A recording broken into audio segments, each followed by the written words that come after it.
consideres que el mejor sitio para estar tranquilo, libre de problemas y de peleas y de discusiones es fuera de la casa. Al contrario, nuestros hogares, nuestras casas tienen que ser el lugar donde más a gusto y donde más cómodo se sienta usted. ¿Cuántos dicen amén?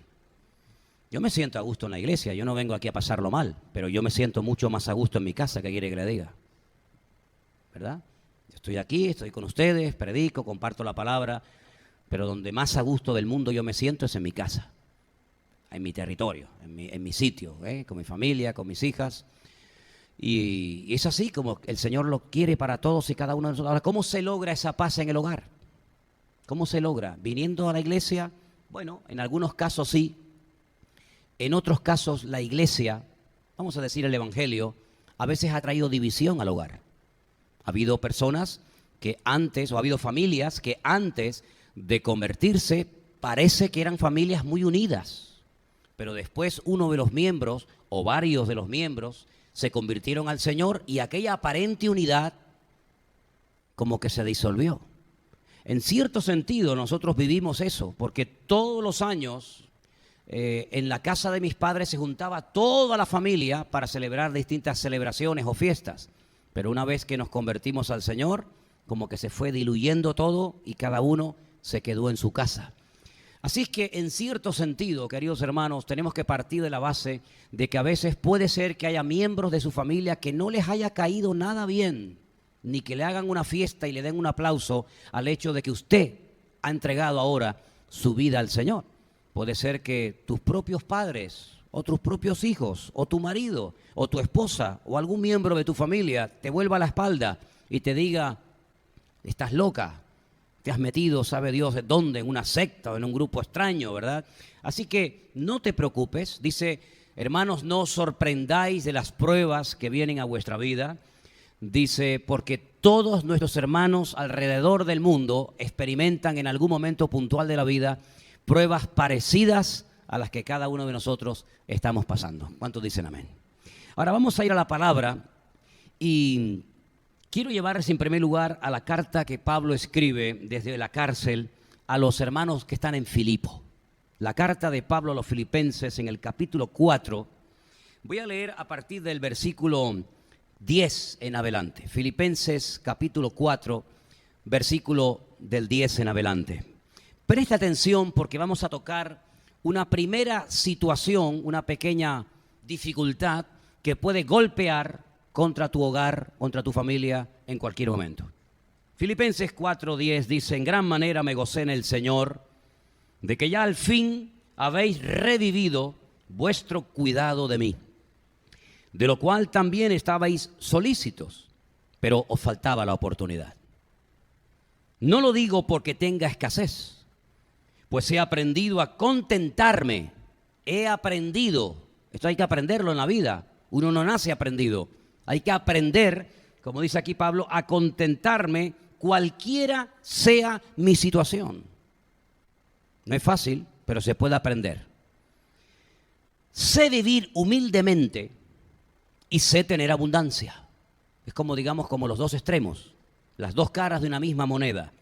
En todo y por todo estoy enseñado, así para estar saciado como para tener hambre, así para tener abundancia como para padecer necesidad. Todo lo puedo en Cristo que me fortalece. Qué bonito es cuando hay abundancia, ¿verdad? Cuando abres la nevera, está llena, cuando hay dinero en el bolsillo, en la cuenta del banco, cuando al coche no se le rompe nada, todo va maravillosamente, cuando hay trabajo, cuando hay abundancia, qué bonito, ¿no? Pero qué duro y qué cuesta arriba es a veces el tener que afrontar ciertas y determinadas situaciones de escasez. Pues ¿saben una cosa, hermanos? Se busca más a Dios en la escasez que en la abundancia. Mi experiencia, tal vez no es la de otros, pero desde mi experiencia les digo que he visto a más gente echarse a perder cuando les sobraba y tenían abundancia que cuando tenían escasez y les faltaban ciertas y determinadas cosas. No debería de ser así, sino que deberíamos tener en cuenta de que hay momentos, habrá en la vida momentos de abundancia, y que no se nos tiene que subir a la cabeza esa abundancia, sino darnos cuenta de que es un periodo más o menos largo, pero no poner nunca nuestra confianza ni nuestra seguridad en lo bien que nos están yendo las cosas y en el patrimonio que hemos llegado a acumular, porque es tan engañoso, tan efímero, que en cualquier momento el que está en la cumbre puede llegar al valle más profundo. Y por eso las palabras del sabio Salomón retumban en nuestros oídos en esta noche. Señor, no me des pobreza ni riqueza, sino manténme del pan necesario. Decía Salomón con su tremenda sabiduría, si me das demasiado, puede ser que me olvide de ti. Pero ¿cómo se puede olvidar una persona de Dios cuando le va bien la vida? ¿Cómo se puede olvidar una persona del Señor de ser agradecido, de depositar su fe y su confianza en Dios cuando hay abundancia? Pues hermanos, ocurre, no es la primera ni la última vez que pasa. Y decía el sabio Salomón, pero tampoco me des escasez, no sea que robe y blasfeme y peca contra ti, sino que, como acabo de decir, manténme del pan necesario. Si alguien piensa que esta es una especie de enseñanza única y exclusivamente de lo que llamamos Antiguo Testamento, nada más lejos de la realidad. La oración modelo, la famosa oración del Padre Nuestro que estás en los cielos, en esa oración que el Señor enseñó en el Sermón del Monte hay varias peticiones. No es una oración que todo es pedir y pedir y pedir. No. Solamente hay 3 cosas que en el Padre Nuestro el Señor nos enseña que uno debe de pedir. Y una de ellas es por el pan. Ahora, no estamos hablando literalmente del pan. Dame el pan nuestro de cada día. El Señor te da una barra de pan y ya está. Sino que el pan representa la comida, ¿verdad? El pan es como una palabra comodín, que se utiliza para hablar de nuestras necesidades materiales que tenemos cada día. Y el Señor nos enseña en el Padre Nuestro a pedir el pan nuestro de cada día. Ya Él había enseñado al pueblo de Israel en el desierto durante su larga peregrinación de 40 años que cada mañana tenían que levantarse a recoger el maná que necesitaban y que iban a comer. Solamente había un día en el que tenían que recoger el doble porque no caería maná ese día, que era el día de reposo. Pero los demás días tenían que levantarse bien temprano a la mañana y recoger lo que iban a consumir. Y si por casualidad saltaba el gusanito de la avaricia y querían recoger más de lo necesario, dice que se les pudría y se les echaba a perder para que aprendieran a depender del Señor. Hoy comemos y esa es la garantía de que mañana volveremos a comer, y esa es la garantía de que pasado mañana volveremos a comer, y así sucesivamente, y así durante 40 años. Pero el ser humano, incluido nosotros los cristianos, como que no nos gusta mucho eso de depender del día a día del Señor. Como que tenemos que tener 3 o 4 meses o 6 o un año cómodamente y tranquilamente para poder dormir tranquilos, para poder sacar buenas notas, para poder estar alegres, para poder bromear, para poder hacer algún chistecito de vez en cuando, porque si no, parece como que el gozo, la victoria y la bendición como que se diluye. Y uno de los problemas, o una de las, yo no lo llamaría problemas, sino una de las situaciones por las cuales vamos a tener que pasar todos los creyentes en los últimos tiempos, es aprender a depender del Señor cada día. Esto está pasando en Israel, está pasando en Estados Unidos, está pasando en Europa y está pasando en todas partes. Algunos organizaron y planificaron su vida para que cuando llegara una cierta edad y un cierto momento tuvieran ahí como una especie de colchón, una especie de seguridad para pasar los últimos años de la vida tranquilos y sin problemas. Y no nos damos cuenta de que nuestra seguridad no depende de lo que hemos atesorado o acumulado, sino que nuestra seguridad, de quien tiene que depender única y exclusivamente, es de nuestro Dios. Pero seamos sinceros, la escasez roba el gozo a muchos cristianos. La falta de trabajo, las circunstancias adversas, parece como que moldean nuestro carácter. Y no debería ser así, pero lamentablemente es así. A veces parece como que nuestro carácter es afectado a favor o en contra según lo que tenemos o dejamos de tener. Y me da rabia que seamos así. Me da rabia porque realmente este tema teníamos que tenerlo ya más que superado. pero lamentablemente nuestra carne todavía se asusta, tiembla. Nuestra carne todavía no termina de aprender que el Señor es nuestro pastor y que nada nos faltará. Por poco me costó la vida, y sé que en aquel momento podía haber perdido la vida. En el año 89, 90, cuando una mañana temprano me subí a lo alto de una montaña, y lo recuerdo como si fuera ahora mismo. Era un sábado, subía a una montaña cerca de nuestra casa, vivíamos en aquel tiempo en Galicia, y había un lugar donde se observaba toda la ría, un lugar muy bonito, pero era una carretera más o menos angosta, no muy buena que digamos, y subí a preparar el mensaje del día siguiente. Iba a hablar acerca de depender de Dios, iba a hablar acerca de cómo tenemos que confiar en el Señor, pero en aquel momento yo estaba muy agobiado, en aquel momento yo estaba muy afanado, cuando la Biblia dice que no tenemos que estar ni agobiados ni afanados, pero lo estaba. Y estaba preparando un mensaje desde la plataforma de la teoría. Iba a predicar algo que yo no estaba viviendo. Y el Señor no lo permitió. Yo estaba a punto, o por lo menos mis planes eran irme durante un tiempo de España a otro lugar, a predicar, a servir al Señor. Y tenía en ese momento un coche. Y mis planes, repito y subrayo, eran venderlo. Y con lo que nos dieran por la venta de ese coche en aquel momento, comprar unos pasajes y llevarnos un poquito de dinero para Argentina, el país donde queríamos ir en aquellos años.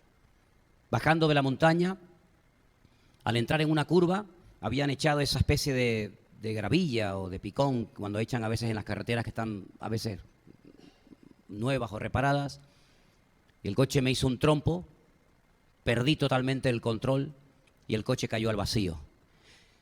Esa sensación de caerte al vacío, de perder el punto de referencia, de no saber dónde estás, es algo tan terrible y es algo que pasa tan rápidamente que en cuestión de segundos puedes perder la vida. Me agarré al volante, no llevaba el cinturón de seguridad y hice la oración más corta de toda mi vida, pero yo creo que con la mayor profundidad al mismo tiempo. ¡Señor, sálvame! Y cuando dije eso, el coche ¡bum!, paró de repente. El cristal de adelante se desprendió entero, ni se rompió, hizo ¡pum!, salió entero. Y automáticamente los limpiaparabrisas entraron hacia adentro. Me hicieron un corte aquí en la cabeza, el coche quedó así de punta. Había caído sobre la rama de un árbol, creo que eso fue lo que me salvó. La rama se partió y al partirse la rama caí y el coche quedó entre una roca, aquí a mano izquierda, no podía salir por aquí, y el coche quedó así de punta. Pensé que estaba goteando algo del techo porque algo me caía en la cara y el retrovisor no lo encontraba, no sé si lo arrancó, no sé lo que pasaba, no encontraba el retrovisor, pero yo me tocaba la cara y cuando me di cuenta era sangre. Entonces salí del coche y trepé como una especie de montañita que había por ahí, una especie de barranco, y mi preocupación era sacar el coche cuanto antes, porque yo quería ver cómo había quedado el coche, quería ver cómo había quedado para venderlo, porque aún seguía con mi ansiedad y aún seguía con mi afán. Estuve un buen rato allí, vino al rato un jeep y me vieron y les hice señales para que me pararan y les dije que había tenido un accidente. Y me dijeron, ¿un accidente? ¿Pero de qué? Digo, de coche. ¿Y dónde está el coche? Digo, el coche está allá abajo. Cuando ellos se agacharon, se bajaron del coche y vieron el coche allá abajo y dije, ese coche es tuyo. ¿Tú saliste de ahí? Digo, sí, yo salí de ahí. Entonces me llevaron a una casa que había por allí, una señora de campo. Yo no quería llegar a casa con toda la cara llena de sangre, todo sucio, todo lleno de tierra. Y entonces la señora, muy amablemente, me dejó entrar en su casa. Yo entré al baño y cuando comencé a lavarme la cara, se me fue todo. Y por poco me caigo, me agarré. Al final llegué a casa. Bueno, la cuestión está en que un tractor me hizo el favor de irme a buscar el coche abajo. Y el coche era un desastre. La palanca de cambio no estaba, los palieres se habían partido. El coche estaba el chasis todo doblado, en fin, un desastre. A la chatarra. ¿Saben cuánto me dieron, no? Nada. Además tuve que pagar la grúa, lo perdí todo. Pero ese día empecé a descubrir algo interesante. Y es que Dios todo lo tiene bajo control. Pero a veces para aprender ciertas cosas tienes que desprenderte de otras. Y a veces, digamos, el ansia, la preocupación, el nerviosismo por las circunstancias económicas adversas, por la falta de dinero, por la falta de trabajo, producen en nosotros una tristeza, producen en nosotros una ansiedad, y es precisamente donde el Señor nos señala con su dedo y nos muestra que es en ese área donde no hemos madurado. Es en ese área tan importante y básica de la vida en la que el Señor quiere tratarnos y mostrarnos que del único del cual se puede depender es solamente del Señor. Y una de las cosas que hemos leído en este texto esta tarde es que Pablo tuvo que aprender, y tú y yo me temo que también vamos a tener que aprender a vivir en abundancia, que no hay que hacer mucho esfuerzo para aprender a vivir en abundancia, porque si cada uno de ustedes ganaran o tuvieran en este momento 10.000 euros libres por mes para gastos personales, ¿sufriríais mucho? ¿Tendríais que hacer algunos cursillos intensivos? ¿Tendríais que ir a clases nocturnas a la universidad? Porque es que con 10.000 euros que no sé qué hacer. Te aseguro que te adaptarías al momento. Pero el Señor está enseñando a sus hijos cada vez a vivir con menos. Porque cada vez vivir con más no es complicado. Pero el vivir con menos sí hay que aprender. Y Pablo llegó a aprender y a gozarse. Y llegó a decir, hermano, yo le doy gracias porque sé que ustedes tenían intención de colaborar conmigo, de apoyarme en mi ministerio. Sé que os faltaban las oportunidades, pero no se preocupen, hermanos. He aprendido a gozarme, he aprendido a estar con estabilidad emocional perfecta en la abundancia y en la escasez, porque todo lo puedo en Cristo que me fortalece. Y ese versículo que sabemos todos o casi todos de memoria, Filipenses 4:13, está en el contexto de las necesidades económicas, está en el contexto de una enseñanza directamente de Dios a nuestra vida, donde el Señor nos enseña a vivir en abundancia, a vivir en escasez, pero no solamente a aprender a vivir en un extremo y en otro, sino a contentarnos, a gozarnos y a vivir y a disfrutar de la vida, cualquiera sea nuestra situación. ¿Cuántos dicen amén? Y estamos viviendo en los últimos tiempos, ¿sabían, no? ¿Sabían? En cualquier momento, aunque ya por ahí algunos dicen que ya ha empezado, aunque no se ha dicho abiertamente, la Tercera Guerra Mundial, hay más de 20 países en este momento en guerra. Millones de personas están muriendo todos los años en diferentes conflictos bélicos. Pero como que no se dice abiertamente que ya realmente esto es una guerra de una magnitud tremenda. Y yo en mi corazón tengo como la sensación de que estamos en un momento de una paz tensa. Es como cuando va a venir un huracán. Que hay una calma, ni las hojas de los árboles se mueven, ni los pájaros se oyen ni se ven. No hay ni una hormiga en el suelo, hay una calma, una paz impresionante. Y dice, qué cosa más rara. Y de repente viene el huracán, amigo, y arrasa con todo y hace un destrozo espectacular, ¿verdad? Pues en el sentido espiritual, yo tengo esa sensación. Hay como una calma, como una cosa de decir, bueno, esto tiene que explotar por algún lado. Y va a explotar, dice la Biblia, que en algún momento determinado. Y creo que todo este tiempo el Señor lo ha querido utilizar en nuestra vida para enseñarnos a vivir sin quejarnos. Qué fácil es quejarnos, ¿verdad, hermanos? Qué fácil es quejarnos. ¿Quién te enseñó a ti a quejarte? ¿Te acuerdas? ¿Quién te enseñó a ti a estar todo el día echándole la culpa a este? ¿Verdad que no tuvo que enseñarnos nadie? Es como algo que llevamos dentro. Algunos hermanos en otras naciones a veces me dicen literalmente, a veces nos preguntamos, ¿qué hacemos aquí? ¿Verdad? Pero queridos hermanos, yo quiero recordarles, porque sé que lo sabéis, solamente te lo recuerdo, que nuestra vida tiene propósito y nuestra vida está bajo el control y la soberanía de Dios. ¿Cuántos dicen amén? Y ni una hoja de un árbol se va a caer si Dios no lo permite. Y las circunstancias por las cuales estamos pasando todos y cada uno de nosotros son circunstancias que no le podemos echar la culpa al gobierno, no le podemos echar la culpa a un partido o a otro, al diablo, no, sino son circunstancias que Dios está permitiendo por las cuales tenemos que pasar cada uno de nosotros.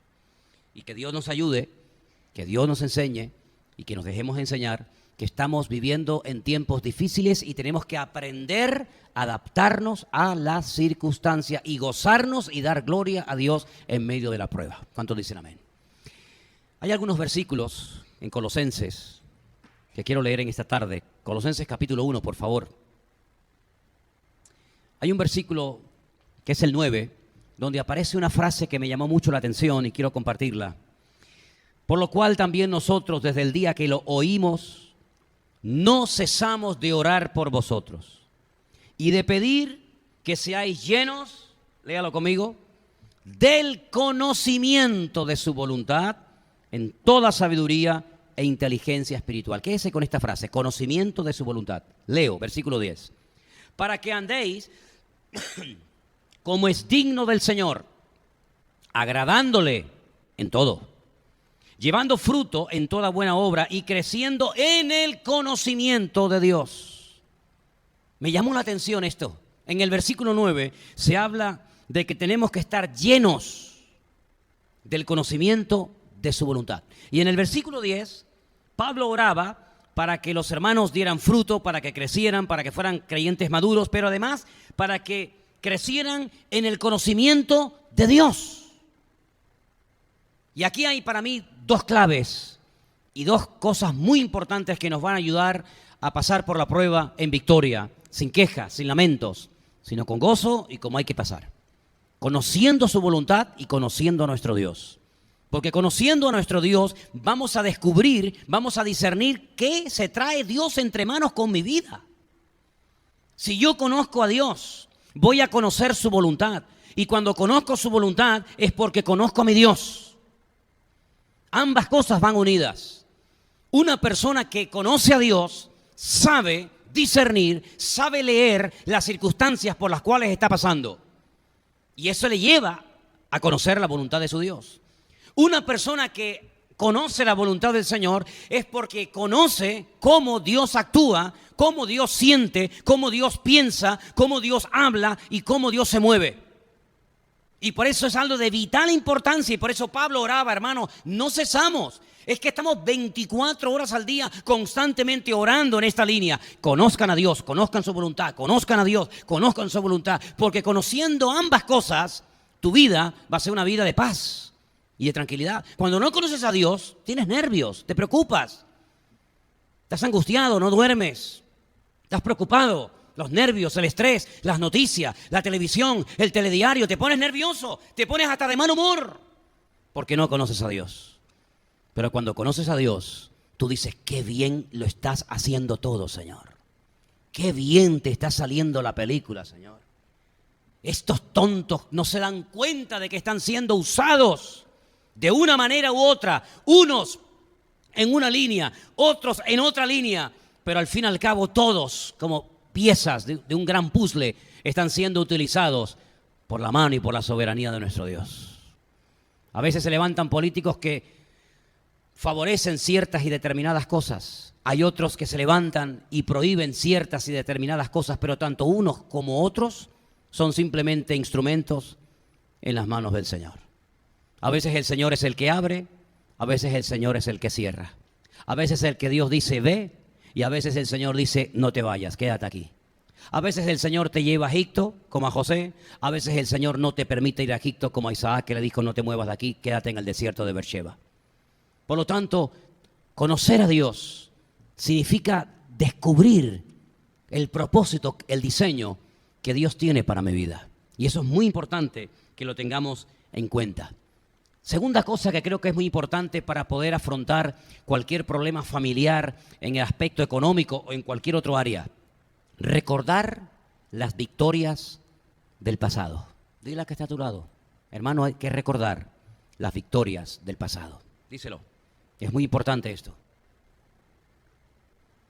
¿Se acuerdan ustedes cuando el joven David apareció por el campamento donde sus hermanos estaban enrolados en el ejército del rey Saúl? ¿Se acuerdan? Dice que les llevó comida. El padre lo había mandado para que preguntaran cómo estaba la paz de sus hermanos en medio de la guerra. ¿Cómo estaba la paz en medio de la guerra? O hay paz o hay guerra. No. En guerra están los demás. Nosotros siempre tenemos que estar en paz. Y la paz de Dios, que sobrepasa todo entendimiento, guardará vuestros corazones y pensamientos en Cristo Jesús. Eso dice la Biblia. El mundo puede estar en guerra. Pero dice la Biblia, mi paz os dejo, mi paz os doy, no como el mundo la da. La paz jamás, nada ni nadie te la tiene que quitar. Ni la abundancia, ni la escasez, ni el amor, ni el odio, nada. La paz es lo que te mantiene en equilibrio para poder ir por la vida con la bendición y con la paz del Señor en tu corazón. Ahora bien, cuando David llega al campamento y se da cuenta de que en aquel campamento hay un ambiente de temor, de pánico, de incertidumbre, porque por lo visto hay un gigante llamado Goliat que tiene amedrentado durante 40 días al pueblo de Israel. Ya conocéis la historia, ¿verdad? Él dice, yo voy a ir a pelear contra este hombre. Yo voy a tomar autoridad de esta situación. Si todos ustedes están quejándose, lamentándose, todos ustedes están hablando y opinando, pero nadie hace nada. Y David entendió que su papel en la vida, y el tuyo y el mío, es tomar autoridad, cambiar situaciones. Y David cuando llegó dijo, yo me ofrezco voluntario para ir a pelear contra este rey, contra este gigante llamado Goliat. Y cuando a él lo menosprecian sus propios hermanos, interesante, pues resulta que él dice, para mí derrotar a este filisteo no es nada. ¿En qué se basaba David para hablar con esa autoridad? ¿En qué se basaba David para decir que lo iba a derrotar como si fuera un enano? Él comenzó a recordar, él comenzó a mencionar las victorias que había obtenido en el nombre del Señor en el pasado. Y él comenzó a contar allí una serie de cosas que aparentemente nadie sabía, pero que él las conocía perfectamente. Él dice, yo soy pastor de ovejas. Cuido de las ovejas de mi padre. Y cuando viene un oso y ataca al rebaño y se lleva a un cordero, yo voy detrás de él, me levanto contra él y lo mato. O en otra ocasión, cuando se levanta contra el rebaño un león, yo voy tras de él y lo mato y le quito la presa de la boca y lo destruyo. Y el mismo Dios que me ha guardado de las garras del oso y de las garras del león es el mismo Dios que me va a librar de la mano del filisteo.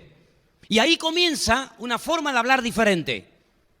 Él comienza a decir lo que le va a hacer al gigante. Aún el gigante está vivo, aún el gigante se mueve, aún el gigante está de pie, pero él comienza a hablar en fe.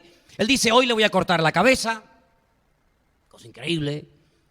Las aves del cielo, las bestias de la tierra probarán hoy las carnes de este hombre. Menosprecia con su palabra profética al filisteo, dice, pero ¿quién se ha creído este filisteo incircunciso, ajeno, alejado del pacto, que ha amedrentado al ejército de Dios? Declara algo tremendo, hoy sabrá todo Israel que nuestro Dios es el Dios vivo y verdadero, como hizo Elías en el Monte Carmelo con los profetas de Baal. En otras palabras, con la forma como hablaba, cambió la atmósfera espiritual. ¿Cómo cambia un ambiente espiritualmente hablando? Con la forma de hablar. Si le echas leña al fuego, el fuego arderá más. Si le quitas leña, el fuego se apagará. En el sentido espiritual, el diablo, las reglas del juego que Dios ha puesto, parece como que cuando mencionamos la palabra, surte un efecto en el campo del enemigo tremendo, devastador. Fíjate en la figura de nuestro Señor Jesucristo, cuando Él es tentado directamente por Satanás. Claro, si no viene Satanás en persona a tentar a Cristo, ¿qué demonio se atreve a acercarse a Él? Tuvo que venir Satanás personalmente. Ya el hecho de que viniera Satanás personalmente a tentar al Señor ya dice mucho. Ya habla mucho de la persona que va a tentar, nada más y nada menos que al Señor de señores y al Rey de reyes. El Señor no dialoga, el Señor no se lamenta, el Señor no se queja, el Señor no cuestiona, el Señor menciona la palabra. Y en las 3 ocasiones que tenemos registrado en los evangelios, cómo el Señor, desbarató al enemigo, el arma que utilizó fue siempre la misma. Escrito está, escrito está, escrito está. Oye, si al Señor le funcionó, ¿por qué a ti y a mí no nos va a funcionar? Si Él nos enseñó con su ejemplo y con su modelo que el diablo lo derrotó y que venció al Satanás en esas 3 tentaciones tremendas, muy atractivas, por cierto, que le presentó al Señor, ¿cómo no nos va a funcionar a nosotros cuando utilizamos la misma palabra, con la misma autoridad, ¿verdad?, que Él utilizó? Por supuesto que sí, hermanos. Pero ¿cuántas veces lo que hacemos es nos realimentamos? ¿De qué? De basura. Y una de las basuras que a veces entra en nuestra mente y, oye, causa un estrago tremendo, por ejemplo, son las noticias. Las noticias en España producen depresión. Yo creo sinceramente, hermanos, que las noticias en España están diseñadas de tal manera que el objetivo no es informar, el objetivo es desmoralizar a la población. De hecho, ¿Cuánta gente está totalmente desanimada, totalmente hundida, sin esperanza, sin ilusión, sin fuerzas? Hasta muchos han quitado la vida. ¿Por qué? Porque han alimentado su alma, han alimentado su mente de veneno. No es un veneno que mata instantáneamente. Hay venenos que como te lo tomes, amigo, te fulmina al instante. Pero hay muchos venenos que hacen efecto a largo plazo. Poco a poco va envenenando tu sistema nervioso, poco a poco va envenenando tu sangre, tu cuerpo, hasta que finalmente, amigo, caes fulminado. Y las noticias que oímos en televisión, detrás de esos medios informativos, detrás de esas cadenas de millones y millones de euros y de dólares, detrás de esas cámaras, detrás de esos satélites, hay alguien que dice que es el Dios de este siglo, el príncipe de las tinieblas, que es Satanás. Y él sabe perfectamente que en este país, en muchas casas, hay más televisiones por metro cuadrado que Biblias. Y sabe perfectamente que si no te entra por la 3, te entra por la 5, y si no por la 6ª, y si no por la 4, y si no es en el salón, es en el baño, y si no es en el baño, es en la habitación, pero te tiene totalmente acorralado. ¿Y cuántas veces cuando uno termina de ver el diario dice, Dios mío, pero que este país se va al garete y nos estamos hundiendo? Pero es que no hace falta, hermanos, no hace falta bajo ningún concepto estar todo el santo día pendiente de lo que dicen o no dicen, porque nosotros vivimos en este planeta, pero no somos de este planeta. Les voy a decir algo que les puede llamar la atención. Somos extraterrestres. Algunos dicen, yo creo en los extraterrestres. Digo, y yo también. Ah, ¿tú crees como pastor en los extraterrestres? Sí. No me diga, ¿y por qué? Digo, porque yo soy uno. Yo soy un extraterrestre. No somos de este mundo. Vivimos temporalmente en este mundo, pero aquí estamos de paso. Pero a veces nuestra forma de hablar, nuestra forma de comportarnos, nuestra forma de vivir, es como si fuéramos a vivir aquí toda la eternidad. Y aquí estamos simplemente de paso. Así que no te afanes tanto por las cosas, porque nada de lo que tenemos hoy en día nos lo vamos a poder llevar. Los faraones se preparaban para la otra vida y mataban hasta los esclavos para no irse solos, para que los esclavos les sirvieran en la otra vida cuando cruzaran el río, ¿verdad? Pero sin embargo, hermanos, la Biblia declara algo tremendo. Desnudos vinimos. Qué humillante, ¿no? Podíamos haber venido vestidos. Y desnudos nos vamos. ¿Cómo nacieron los ricos? Desnudos. ¿Y cómo se van? Igual. ¿Qué te parece, hermano? Luego, la palabra del Señor nos enseña algo muy interesante y quiero que presten atención a estos versículos. Después te digo dónde van a estar. Pablo dice, en mi primera defensa, si cuando le hicieron el primer juicio, ninguno estuvo a mi lado. Si tú observas y analizas detenidamente la vida de este hombre, era un hombre que muy rara vez estaba solo. Generalmente estaba siempre rodeado o de obreros, o en alguna congregación, o en algún meeting público predicando la palabra. Siempre estaba rodeado de personas que querían estar con él aprendiendo y absorbiendo el conocimiento y la sabiduría tan grande que este hombre tenía. Me refiero al apóstol Pablo. Pero fíjate qué curioso que él cuando escribe su última carta, antes de morir, dice que ninguno estuvo allí. Es interesante, Timoteo no estaba, tú, y Tito, y Priscila y Aquila. No había nadie. Dice, ninguno estuvo a mi lado. Todos me desampararon. Dice, no les sea tomado en cuenta. No es que no sabían, cuidado. No es que, yo no sabía que te iban a hacer el juicio el otro día, hermano, perdona, me olvidé. No. Es que los desampararon, que es muy diferente. No quisieron estar. Una cosa es que te olvides que me van a hacer un juicio y probablemente me condenen a muerte y te hayas olvidado de la fecha y del día y de la hora. Y otra cosa es que voluntariamente hayas decidido no querer estar conmigo. Y eso es lo que él está diciendo. Me desampararon, me dejaron más solo que la una. Pero el versículo 17 es impresionante. Dice, pero el Señor estuvo a mi lado. Esto es lo que marca la diferencia. Segunda de Timoteo 4:17 dice, el Señor estuvo a mi lado. Me dio fuerzas para que por mí fuese cumplida la predicación y para que todos los gentiles oyesen. Así fui librado de la boca del león. Bueno, está hablando en pasado. Así fui librado de la boca del león. Pero es que en el versículo 18 añade y dice, y el Señor me librará de toda obra mala y me preservará para su reino celestial. A Él sea la gloria por los siglos de los siglos. Amén. Es decir, la seguridad de que el Señor tiene todo bajo control y me va a librar de lo que me viene encima es que en el pasado ya el Señor me libró. Por lo tanto, cuando yo les dije en esta tarde que repitierais, que os dijerais el uno al otro, recordar las victorias del pasado es fundamental, porque muchas veces cuando se presenta una situación nueva o una situación difícil o dura, como que nos olvidamos de que ya esas situaciones o parecidas ya han sido resueltas y aclaradas en el pasado.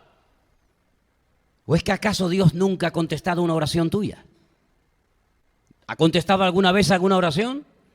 Bueno, pues dice la Biblia, esta es la confianza que tenemos en Él.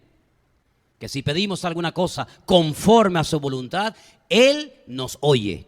Y si sabemos que Él nos oye, sabemos que tenemos las peticiones que le hayamos hecho.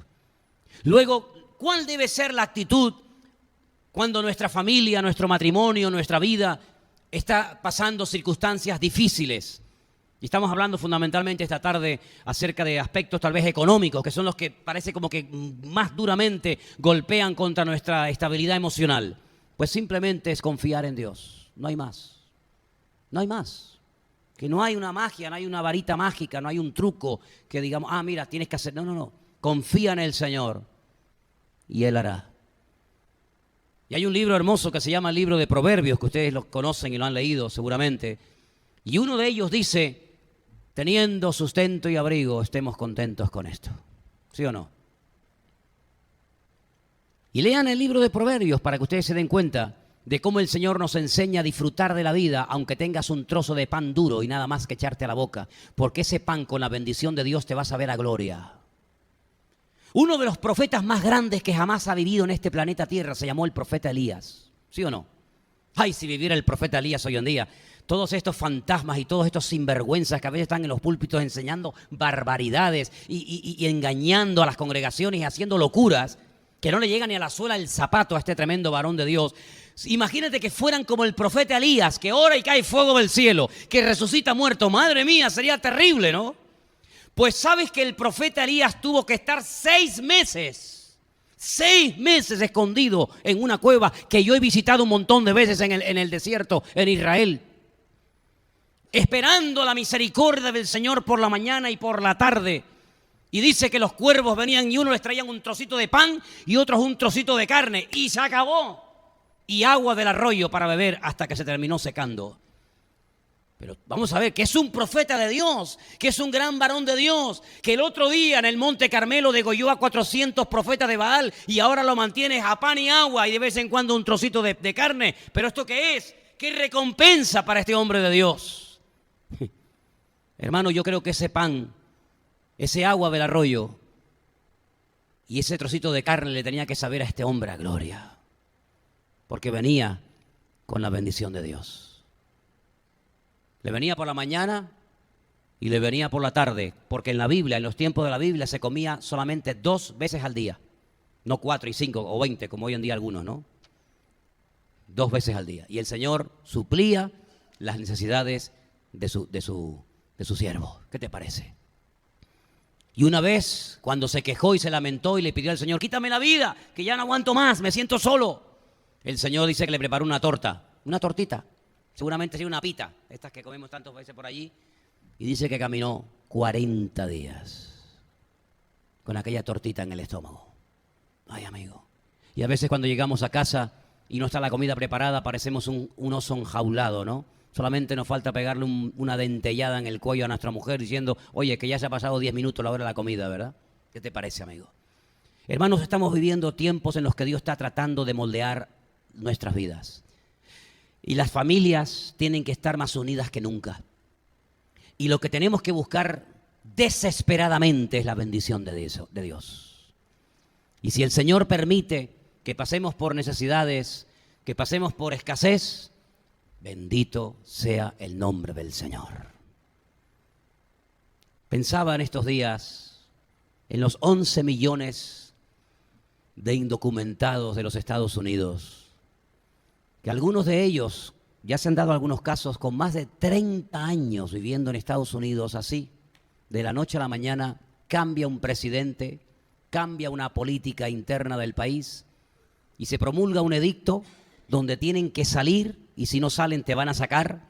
Millones de personas que para ellos Estados Unidos era el paraíso terrenal. ¿Cuántos se jugaron la vida para poder llegar a Estados Unidos, el país de las oportunidades, donde los sueños se cumplen y donde parece que todo se hace realidad, como si fuera Walt Disney? Qué tremendo, ¿verdad? Qué tremendo, queridos hermanos. Cómo de un momento a otro puede cambiar la vida de millones y de millones de personas. ¿No creen ustedes que ha llegado el momento en el que tenemos que buscar y depender solamente del Señor? ¿No creen ustedes que ha llegado el momento cuando tenemos que pedirle perdón al Señor por las veces que nos hemos quejado por lo que tenemos? Porque si en esta tarde yo les pidiera, o en esta próxima semana, o en los próximos meses, yo les pidiera que todo cuanto tienen cada uno de ustedes en sus casas, lo trajeran a la iglesia, yo creo que aquí no cabría, sinceramente. Que cada uno traiga sus zapatos, sus camisas, sus corbatas, su televisión, su radio, sus coches, todo lo cuanto tienen cada uno de ustedes, que lo trajéramos a la iglesia y lo fuéramos amontonando. Hermanos, sinceramente, creo que este local se quedaría pequeño. ¿Cuántas camisas tú tienes? ¿Cuántos pares de zapatos tienes tú, hermana? Digo hermana porque generalmente ustedes tienen más que nosotros. Tiene que ser el alto, el bajo, el amarillo, el azul, el rojo, el verde, el colorado, el plano, el otro, el negro y el gris, se acabó, fuera. ¿Cuántos pares de tenis tienes? ¿Cuántos cachivaches que ya ni usas tienes en tu casa? Y hasta de eso nos hemos llegado a quejar. Quiero terminar diciendo unas palabras de mi Señor amado. Las zorras tienen guaridas y las aves de los cielos tienen nidos, mas yo no tengo donde reposar mi cabeza. Así vivió mi Señor, pidiendo un burro prestado para poder entrar a Jerusalén, pidiendo una casa donde poder celebrar el partimiento del pan y del vino. Así murió mi Señor, desnudo en la cruz, porque hasta la única prenda que tenía se la quitaron, que era la túnica hecha seguramente por su madre. Así vivió nuestro Señor, ¿verdad? Le dijo a aquel: te seguiré a donde quiera que vayas. Y cuando le dijo el precio que tenía que pagar, ay amigo, si te he visto, no me acuerdo. Hermanos, estamos viviendo en la recta final. Estamos viviendo en estas profecías que hemos leído durante tanto tiempo y que vamos a volver otra vez a repasar, Dios mediante, porque sin lugar a dudas el Señor nos está enseñando muchas lecciones que tenemos que valorar y tenemos que adaptarnos a estos tiempos difíciles, evitar toda queja, todo lamento y darle gracias a Dios desde que te levantas hasta que te acuestas. Hoy ha habido gente que ha caminado kilómetros para ir a buscar un poco de agua potable. Nosotros simplemente moviendo un poco el grifo, tenemos ahí todo el agua potable que necesitamos. Hoy ha habido gente que ha tenido que buscar leña al monte para poder cocinar. Y nosotros tenemos en casa 2 y algunas veces hasta 3 y 4 bombonas de butano. Se acaba una y compramos otra. Y le damos a un botoncito, ¡pum!, y se enciende la luz. Queridos hermanos, demos gracias al Señor en esta tarde por lo que tenemos. Y confiemos en el Señor, que el Señor tiene nuestra vida bajo su control y bajo su dominio. Joven fui y he envejecido, y nunca he visto justo desamparado ni su descendencia que mendigue pan. Toma esta promesa en esta tarde y cierra tus ojos ahí donde estás. Y dile al Señor: Señor, que mi familia, que mi vida sea una vida que dependa de ti, Señor. No dependemos de pagas, no. No dependemos de salarios, dependemos de Dios. Las pagas, los salarios, las jubilaciones, los ahorros, como en muchas ocasiones ha ocurrido, desaparecen. Lo único que tenemos seguro en esta vida es la presencia de nuestro Dios. Y a ti nos agarramos en esta tarde, Señor. A ti clamamos en esta tarde y pedimos que en nuestra casa esté la bendición de Dios. Que tus ojos estén abiertos de noche y de día sobre nuestros hogares y familias. Nuestros maridos, esposas, hijos, familiares, seres queridos. Que dependamos de ti, Señor. Que no nos quejemos ni nos lamentemos, sino que vivamos a gusto, contentos, agradecidos, porque tú, Señor, eres nuestro Dios. Y tú eres nuestra perla de gran precio, el tesoro más grande de la vida. Lo hemos encontrado cuando te conocimos a ti, Señor. Queremos pedirte que nos ayudes a mantener en todo momento una buena actitud, una buena disposición de corazón y a mostrarle al mundo que en la abundancia y en la escasez tu iglesia ha aprendido a vivir y a gozarse. Gracias te damos, Padre, por tu palabra. Muéstranos tu conocimiento, tu voluntad, y que, Señor, te demos siempre la gloria y la honra en cualquier momento, circunstancia o situación de la vida, porque tú eres nuestro pastor y nada nos faltará. En el nombre de Jesús.